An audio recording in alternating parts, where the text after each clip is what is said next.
Et nous dire qu'est-ce que tu fais à part organiser des événements. Ça marche? Oui. Okay. Alors, Taya Tounsi, en fait, je suis la cofondatrice de la startup Shedio. C'est une startup qui est spécialisée dans la réalité virtuelle, la réalité augmentée et la programmation de jeux vidéo.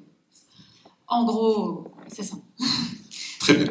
Et en fait, c'est un peu plus précis que ça, ou vous faites surtout dans la reconstruction historique? Alors oui, on a commencé par faire les reconstitutions archéologiques, mais maintenant on s'intéresse à d'autres secteurs d'activité et à d'autres domaines. Donc on fait aussi, par exemple, du marketing et de la communication pour les entreprises.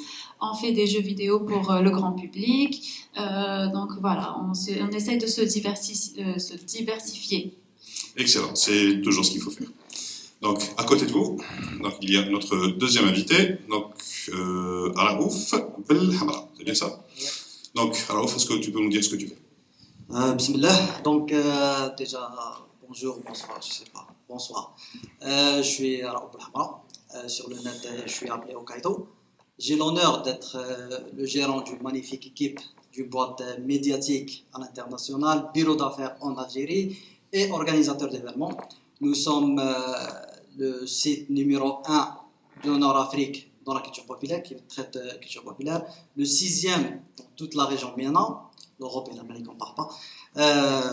Aussi, on est organisateur d'événements, on est les heureux propriétaires du plus grand événement de divertissement à Constantine et les propriétaires d'un magazine qui s'appelle Geek Culture.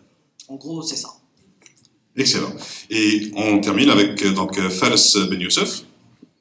Bonjour, bonjour à tout le monde.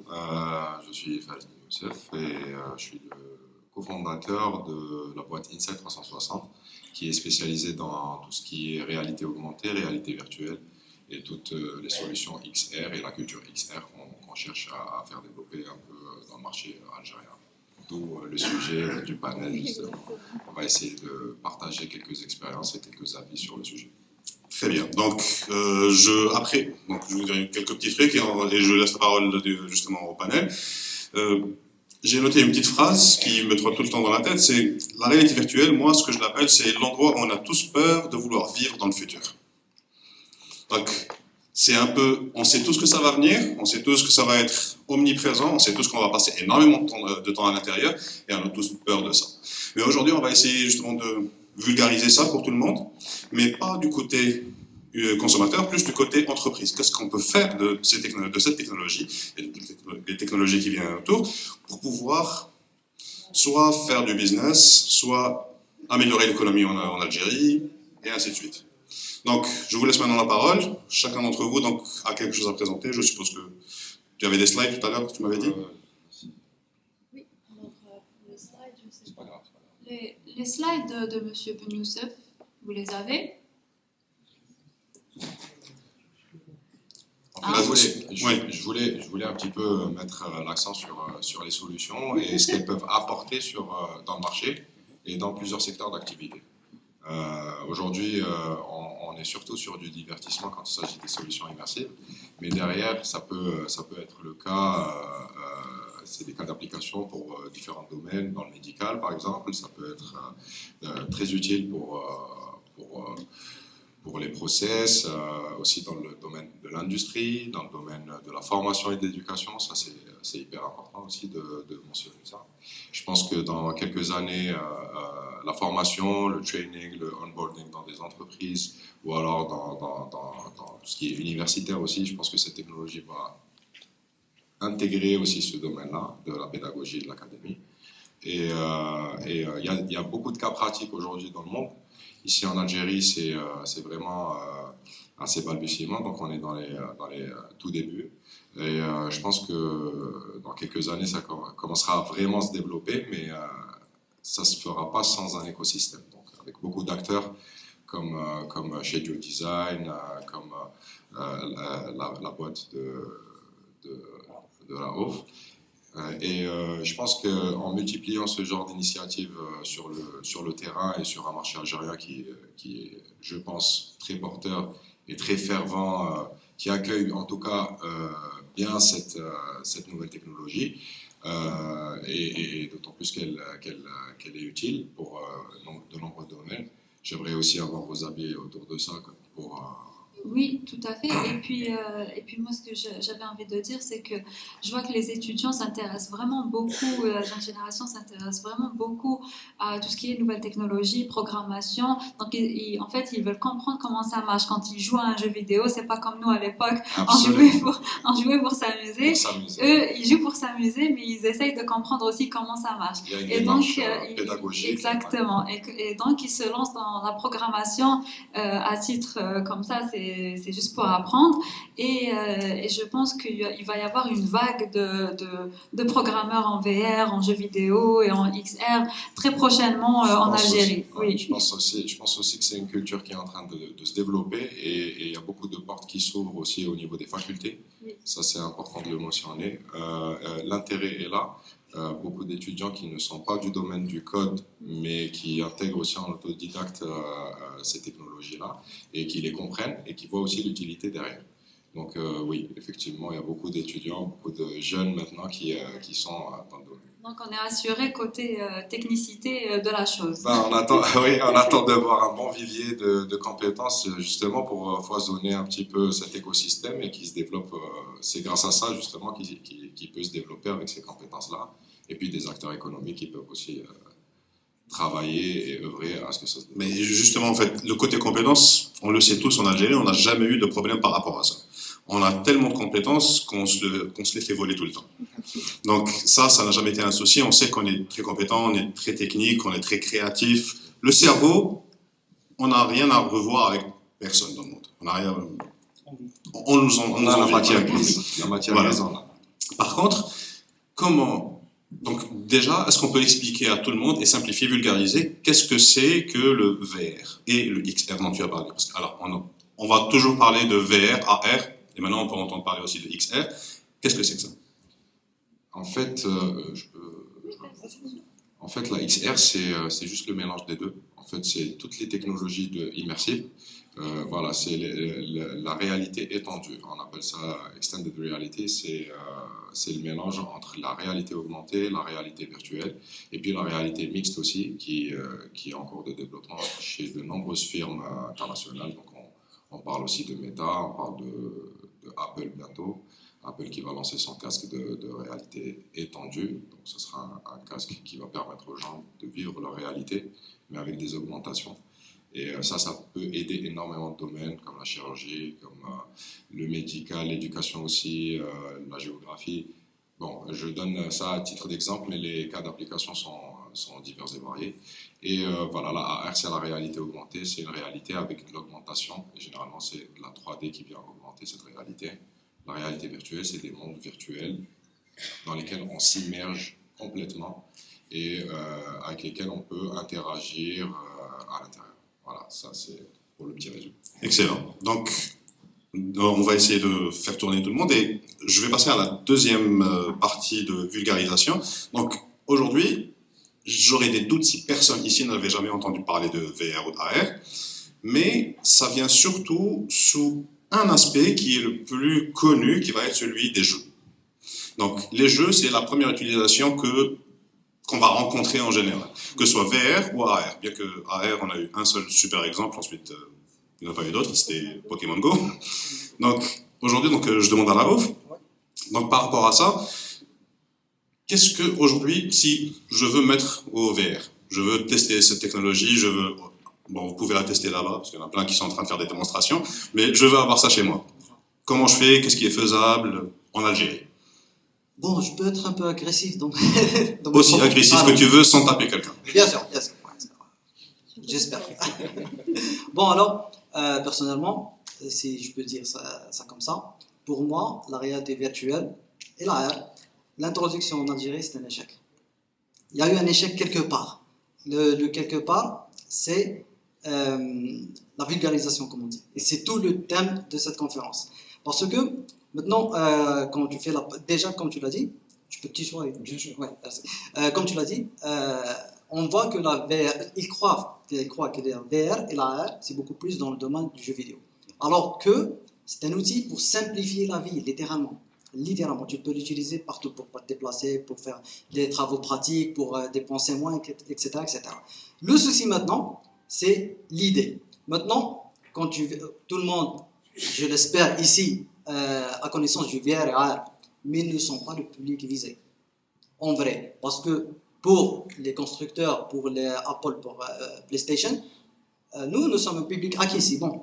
Mais on n'est pas le public qui va augmenter les statistiques en vrai pour développer la technologie ou pour que, par exemple, un État A, B ou C, on ne va pas nommer, s'intéresse à investir encore plus dans le sujet. Donc, maintenant, en parlant de publicité en général, ici en Algérie, quand on fait la publicité du VR et AR, il n'y a pas beaucoup d'investissement, il n'y a pas beaucoup d'intérêt. Tu prends littéralement, à part ici, je jette pas des louanges, j'ai bien apprécié la photo avec le casque et le selfie. Je l'ai bien apprécié, ça m'a fait tiquer, j'étais genre, ah, ça c'est cool, ça c'est cool. La plupart... Merci pour le crédit. de rien. La plupart ici, quand on parle de magasins, quand on parle de studios, ils prennent littéralement les publicités, que je vais mentionner PlayStation parce que c'est mon domaine, ils la jettent comme ça. Non merci, j'ai déjà vu cette publicité au lancement, je l'ai vue lors de la rédaction d'articles. On va dire que je suis pas intéressé. C'est pas quand tu vas me le remettre dans une page algérienne, waouh, je suis intéressé. Je pense que il faut refaire les pubs, il faut refaire advertising en général avec une touche algérienne, pour toucher plus de gens. Un exemple qui y a 1 mois, 2 mois, PlayStation et Xbox ont fait, ils se sont cassés la gueule littéralement dans le lancement de leur console à cause du Covid. PlayStation a fait un truc génial. Quand ils ont annoncé que c'est bon, c'est la fin de la pénurie. Ils ont recommencé à zéro, comme si la PlayStation 5 n'existait pas. Il y a 2 mois, ils ont commencé à zéro, la nouvelle advertising, et les ventes n'ont pas doublé, ils ont explosé littéralement. Ils ont dit qu'ils vont vendre 35, ils ont vendu 45. C'est un exemple. Ça, c'est mon idée en général. Maintenant, pour les jeunes, je suis d'accord, il y a plus de gens qui sont intéressés par la programmation, par l'interaction VR et AR, mais ils vont toujours se heurter en face de la réalité, c'est que après l'effort, après l'investissement, après la création, il n'y a pas de support, il n'y a pas d'aide, et surtout il n'y a pas d'argent. Et c'est ça le souci. En fait, si je peux sortir de mon rôle de modérateur et intervenir juste par rapport à ça, donc l'idée c'est, enfin, concrètement, la réalité virtuelle et la réalité augmentée à l'international n'a pas explosé comme ce qui était escompté à la base. Ouais. On voit tous ça venir, mais il n'y a pas encore ce qu'on appelle de killer app. Il n'y a pas encore le truc qui fait un Pokémon Go qui... Genre, il y a eu Pokémon Go, il n'y a rien eu après, c'est bizarre. Alors que Pokémon Go, c'était plus que phénoménal. Pour la partie réalité virtuelle, on a le Steam, donc le casque de Steam, on a il y avait les HTC, les Vive, maintenant avec Oculus chez Meta, etc. Et maintenant avec le nouveau casque VR de PlayStation qui est apparemment extraordinaire aussi, le nouveau. Les devices sont là, la technologie avance de plus en plus et c'est de plus en plus accessible. L'un des gros freins au début, c'était qu'il fallait une grosse machine pour faire tourner ça. Et des câbles et tout, c'était pas pratique. Maintenant, avec la Quest, tu la mets, il n'y a plus rien, comme les démonstrations que vous faites. Et les prix diminuent de plus en plus. Ça coûte le prix d'une console ou un peu moins des fois, dépendant des modèles. Mais malgré ça, il n'y a pas encore le truc qui fait il faut que j'ai ça. Il n'y a pas encore ce truc-là. Mais d'où justement la conférence d'aujourd'hui, on n'est pas en train d'essayer de chercher à atteindre le grand public. Il y a énormément d'applications de ces technologies de réalité virtuelle pour le monde professionnel qu'on peut utiliser aujourd'hui. C'est pour ça que Microsoft a annoncé le HoloLens. Donc avec des contrats extraordinaires avec le gouvernement américain, avec l'armée, avec coûte très cher. Et justement, Meta, parce que j'ai Facebook, donc Meta a fait la même chose avec le nouveau, le Quest Pro. Voilà, c'était pas le 3, c'était pas le 4, c'est le Pro. Donc avec le Quest Pro qui est pareil, donc qui est $1,500, une connerie comme ça. 1500. Voilà, et il y a une batterie qui dure 2 heures uniquement dessus, mais c'est pas fait pour le grand public et c'est annoncé au lancement. Donc, ce que je veux savoir moi maintenant, c'est Doria, s'il te plaît, qu'est-ce qu'on peut faire aujourd'hui en Algérie avec la réalité virtuelle concrètement? Tu vas me dire ce que tu fais toi, mais... non, je vais parler en général. Je ne vais pas dire ce que je fais moi. Alors, la réalité virtuelle, je donne des exemples, qui ne sont pas les miens. Par exemple, on peut l'utiliser en médecine. Il y a un docteur, je ne sais pas s'il est dans la salle, il s'appelle docteur Chiali. Il fait en fait les radios de ses patients, l'anatomie et tout. Il refait tout en VR et c'est des cas concrets parce que c'est les cas de ses patients. Il y a aussi ce qu'on peut faire pour, par exemple, les entreprises, c'est les serious games. C'est de la VR, mais où on peut apprendre enfin, toutes sortes de formations dans les usines, pour le QHSE, pour tout ce qui est mesures de sécurité et tout. Enfin, ça, c'est un exemple. Donc, pour ce qui est aussi de la supply chain, on peut utiliser ça dans différents domaines.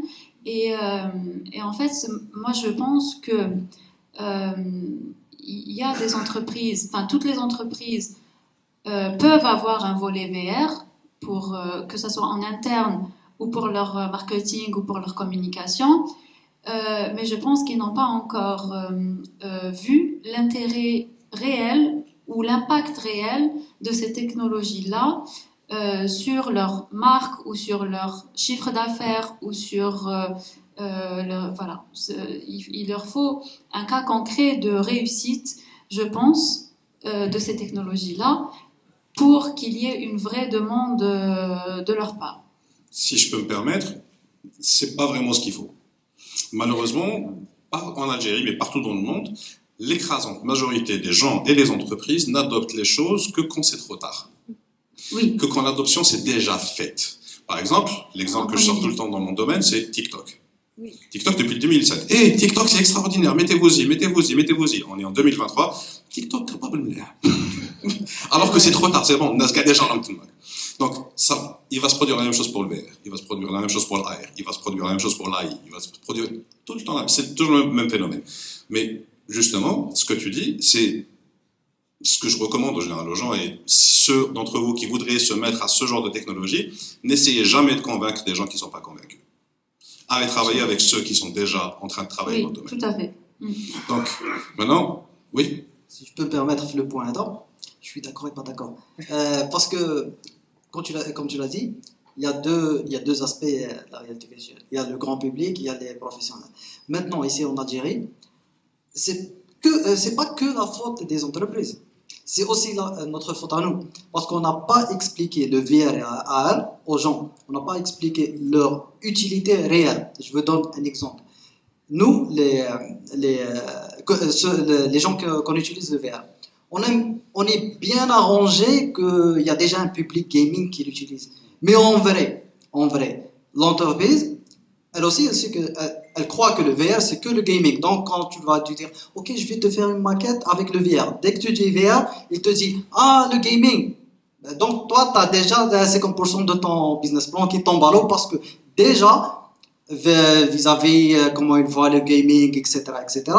Du coup, on n'a pas expliqué la situation. Donc, on est arrangé que le public gaming utilise le VR. Donc, on est là à dire, oui, 50% des Algériens utilisent le VR, 50% des gamers qui n'ont même pas une nouvelle PlayStation 5 ou une Xbox Series X. Donc, il faut vraiment voir le public algérien et la communauté algérienne qui m'a laissé une forme. C'est que le public gaming, c'est vraiment un adolescent capricieux, et le public VR, c'est vraiment un gros bébé bien ennuyeux qu'on doit mais alimenter vraiment. Et c'est là que les entreprises c'est pour ça que je suis d'accord et pas d'accord. Et je suis complètement d'accord avec ce que tu dis, parce que je n'ai rien à redire par rapport au chatbot, parce que je vais juste redire ça avec mes mots. Aujourd'hui, tous les professionnels, et pas uniquement dans le VR en Algérie, on a un problème de communication. C'est-à-dire, et on est tous en train de travailler, de faire des efforts, etc., mais personne ne sait ce qui est en train de se passer. Et donc, ce que devrait faire justement la communauté qui est autour de ces nouvelles technologies, c'est communiquer et surcommuniquer. Et justement, bravo pour cet événement, parce que c'est grâce à ce type d'événement et grâce à la communication continue qu'il y aura par la suite qu'on pourra justement plus démocratiser ce genre de choses. Puis le challenge, il est là. Le challenge, il est de démocratiser toutes ces technologies-là aux yeux des consommateurs, mais aux yeux des professionnels aussi. Donc le B2C est une dimension à prendre en compte. Les gens veulent faire rentrer ça chez eux. Bon, il y a des équipements, il y a du hardware, il y a du software. Mais derrière, les entreprises ont cette stratégie aussi en ligne de mire. Ils voient ce qui se passe aussi à l'étranger, c'est-à-dire maintenant tout le monde est connecté, ils savent comment ça se passe. Mais le challenge est là, le challenge est de démocratiser, il est de représenter aussi, de pouvoir à sa petite échelle, à son humble petite échelle, essayer d'expliquer les choses. Pas nécessairement convaincre, parce que convaincre c'est totalement autre chose. De ma petite expérience depuis 2017, j'essaye de démocratiser au lieu de convaincre, juste des petites technologies. L'imagerie 360 avec Google Street View est un must-have partout dans le monde si on a un minimum de politique touristique ou culturelle dans un pays. Le Street View étant quelque chose de basique. Ça reste de la VR, mais c'est surtout de la 360. Et depuis 2017, j'essaie d'introduire ça. Il y a un public qui est favorable, il y a aussi des institutions qui sont favorables, mais c'est en pourparlers. Voilà. L'Algérie doit être visible au niveau du monde et à l'international. On a tellement de richesses, on a tellement de patrimoine, on a tout ce qu'il faut pour être un pays touristique.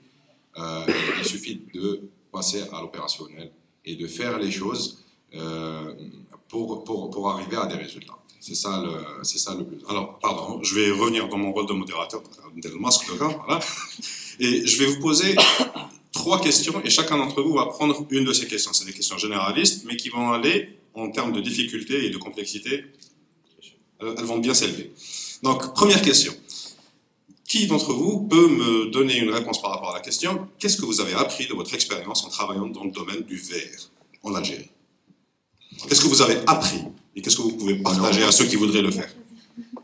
Je pense que vous parlez de l'international ou de l'Algérie?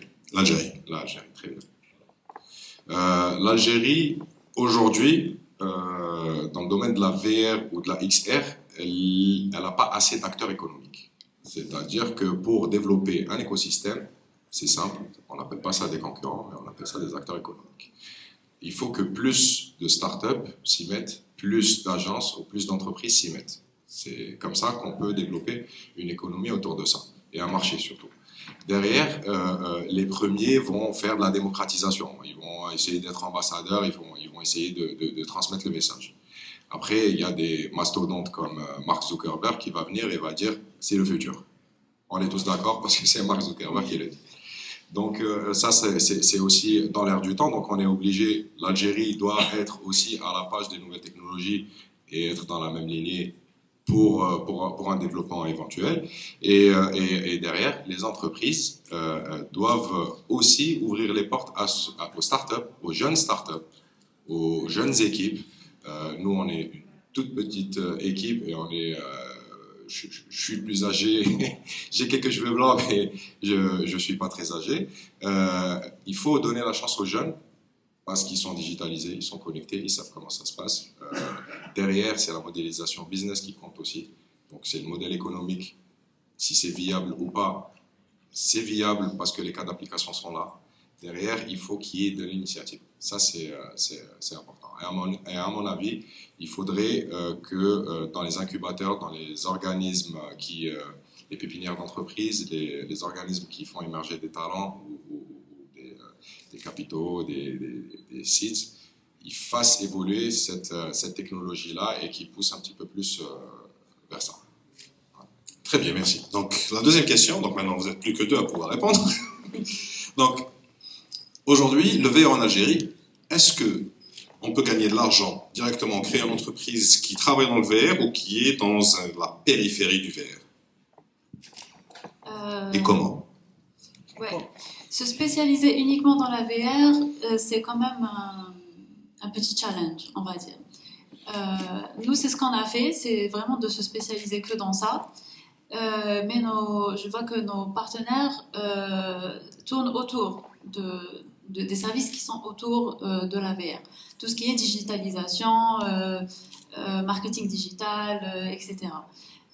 Et aussi la VR. Donc, ils proposent d'autres services, mais pas uniquement que la VR ou la AR. Donc oui, c'est compliqué de vraiment se spécialiser que dans ça. Mais est-ce que c'est impossible? Non, c'est pas impossible. La preuve? La preuve en est. Il y a 2 entreprises ici qui sont directement dedans et une troisième qui est adjacente. Voilà. Parfait. C'est la question la plus compliquée. Tu sais, j'étais genre, je vais prendre le challenge, je vais être le dernier. Là, je suis bien ennuyé. Ouais, je crois en toi. Donc, comment est-ce que le VR pourrait avoir un impact réel en Algérie sur 3 éléments? 1, sur l'élément personnel, en tant que benadem, soit en tant qu'employé. Impact économique, je peux gagner de l'argent avec, en tant que personne, soit employé ou entrepreneur. Ensuite, à l'état d'entreprise, donc micro, moyenne entreprise, donc icono ou ikebro, et à l'échelle du pays en tant que macroéconomie. Ouais. Halil wa naqesh.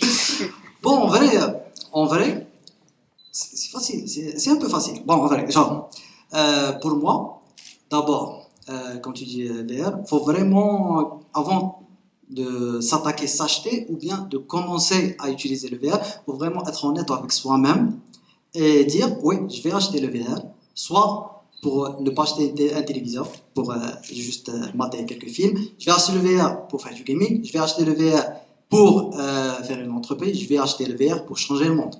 Déjà, l'objectif, il est très, très important. On ne va pas faire comme bon, s'il y a des gamers ici, ils vont comprendre. On ne va pas faire, ouais, je m'attaque aux gamers, ben, طلع gaming c'est الجزائر. Ça, je vois ça, les games بزاف دركا في الVR و AR. Je vais m'attaquer au VR pour changer le monde. Non, monsieur, c'est pas comme ça. Il faut vraiment تكون واش كاين في قلبك واش كاين في مخك واش كاين في الكاباسيتي تاعك واش كاين في جيبك se synchronise مع بعضها. Du coup, دركا نبداو كيما قلت لي انت, est-ce que je peux faire rentrer de l'argent personnellement بالVR? Oui, tu peux faire rentrer de l'argent personnellement بالVR. Je vais te donner un exemple vraiment très simple. Il y a un programme chez Netflix, littéralement. Tu achètes tu commences avec un casque VR et tu testes leur jeu à 2 balles, on va dire, VR, et tu es payé. Ça, c'est un exemple vraiment très simple. أضعف الإيمان. أضعف الإيمان. Tu vois, bon, tu es payé أضعف الإيمان تاني. Faut pas exagérer. Ouais, ouais. T'es dans ta maison en train d'essayer des jeux qui coûtent 2 balles. Enfin bref. C'est bêta-testeur, c'est ça? C'est des Pour des jeux bêta-testeurs. Netflix. On va dire que c'est des alpha-testeurs, parce que des bêta-testeurs, c'est genre nous, les médias. On nous envoie la clé, par exemple, en mode bêta après le résultat final. Eux, c'est les alpha-testeurs. Donc c'est open. C'est open, oui. À tout le monde qui a un casque ou... Bien sûr, il y a un formulaire. Il y a bien littéralement sûr, ça, aussi formulaire. un test médical. Ils ne veulent pas que tu fasses une crise. Une syncope suite à ça. C'est ouais. normal. Donc tu essaies, après un test d'1 mois ou 2, tu intègres. C'est comme le Xbox Insider ou le PlayStation Network Alpha. Tu testes les trucs en noir et blanc. C'est très moche, mais tu les testes. Et tu es payé. C'est comme par exemple, il y a le programme, je crois, Amazon, tu mates les publicités pendant 3 heures. Ah oui, Ouais. c'est le système. Le fameux business model. Exactement. Il y a plein de programmes comme ça. Et ça, c'est une astuce pour utiliser le VR. Parce que le VR, secrètement et, si on peut dire malicieusement, les gros, les gamins, bon, GAFAM, ils sont en train de préparer des trucs en bas. Leur plan, c'est de ne pas intégrer le VR, de ne forcer le VR. C'est littéralement de forcer ça. Donc, ils testent avec, comme je l'ai dit tout à l'heure, le bas de l'échelle. Les gens qui sont nécessiteux. Tu vois, le genre. Après, on va dire que maintenant, tu veux gagner de l'argent en tant que développeur. On va dire en tant que développeur. Ici, en Algérie, déjà, je connais plein de gens. Déjà, il y a dans notre magazine du mois prochain, je crois, il y a un développeur de jeux vidéo. Un développeur de jeux vidéo qui est surprisingly, des jeux Android. Il y a le jeu Chaos et le jeu, j'ai oublié, Jaffa. Un jeu qui s'appelle Jaffa. Il fait un tapage tout seul. Il est intéressé d'intégrer maintenant le VR. Donc, il a des objectifs. Il commence tout doucement, mais le problème, ça reste, comme on l'a dit, le paiement. Il ne sait pas s'il y a... En plus, ça c'est catastrophique, on a des équipes de survey, parce que le survey en Algérie, ici, c'est très difficile, tu dois faire des copies, etc. Donc, il ne sait pas si le marché il va investir de l'argent, mais il ne sait pas que ça va rendre. Donc, oui, il y a une option, mais elle est très difficile. Maintenant, on va parler de dit Alors, employé et entrepreneur aussi, deuxième catégorie, ça va être pour une entreprise, micro, moyenne entreprise. Ah, pour une entreprise, ça c'est le plus difficile. Déjà, si tu t'attaques à une entreprise, c'est comme par exemple ici chez Dio, ça veut dire que déjà tu peux développer des trucs, tu peux créer des trucs, tu peux faire une simulation. Maintenant, le challenge, je dirais pas qu'il est dans la VR, mais beaucoup plus dans la présentation. Littéralement, je suis sûr qu'elle peut prendre une maquette d'une ville, il la rendre en VR, et la donner au responsable du projet, il va se déplacer dans la ville. Mais le souci ici, c'est pas dans le VR réel, mais beaucoup plus c'est un souci d'idéologie, de convaincre, de... Comment tu as dit? Pardon, excusez-moi, on vient de me signaler qu'il nous reste que peut-être 2 ou 3 minutes de temps de conclure, parce qu'il y a d'autres sur Go qui arrivent après vous. Ah, d'accord, Très bien. d'accord. Très bien. Donc c'est ça, en général.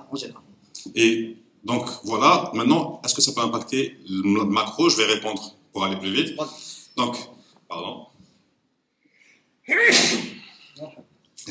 Merci. Donc, effectivement, on peut gagner de l'argent grâce au VR. Et comme tu l'as dit, des exemples les plus basiques en testant des jeux jusqu'à être développeur, graphic designer, vidéo éditeur, storyteller. Il y a plein de métiers autour des jeux vidéo, autour de la conception de logiciels, autour de la conception de plein de solutions justement pour les entreprises. On peut transformer ça en entreprise si on arrive à trouver assez de clients. Et quand on trouve assez de clients, n'oubliez pas qu'on n'est pas limité à l'Algérie. On est connecté à Internet, à peu près, mais connecté à Internet. Donc, on peut avoir justement le pouvoir gagner de l'argent en Algérie en vendant nos services, en export de services, avec plein de lois qui arrivent pour faciliter ça. On peut voir un avenir beaucoup plus serein par rapport à ces technologies. Si je peux ajouter un tout petit truc, niveau international, il faut vraiment comprendre avec que ce soit cinéma, anime ou bien film, poème, tu n'es pas obligé en vrai de tout créer. Tu peux être payé pour créer un mur. Le mur va être intégré dans un projet plus grand, mais le mur تاعك مش راح يبان قادر حتى يريبوه كيما في Call of Duty, mais bon, t'es payé, tu t'en fiches. Donc faut vraiment comprendre ça. Exactement, donc on peut être soit un élément dans la machine, soit on peut créer une partie de la machine ou être la machine. Donc aujourd'hui, on peut faire ça en tant qu'entreprise et tout ça peut avoir un impact sur l'économie du pays, justement de manière macro. Plus il y aura ce genre de services qui sont de très haute technicité et Il faudra conclure. Oui, et on peut exporter tout ça à l'international, on fait rentrer de l'argent dans notre pays et on améliore l'économie. Je vous remercie beaucoup. Merci. à toi. C'est Et un plaisir. on laisse les prochains venir. Merci à tous les participants à ce panel. Nous avons éclairé sur la situation du marché de la réalité virtuelle en Algérie. Et on passe à la prochaine présentation. Et j'appelle Abdelmajid Syed.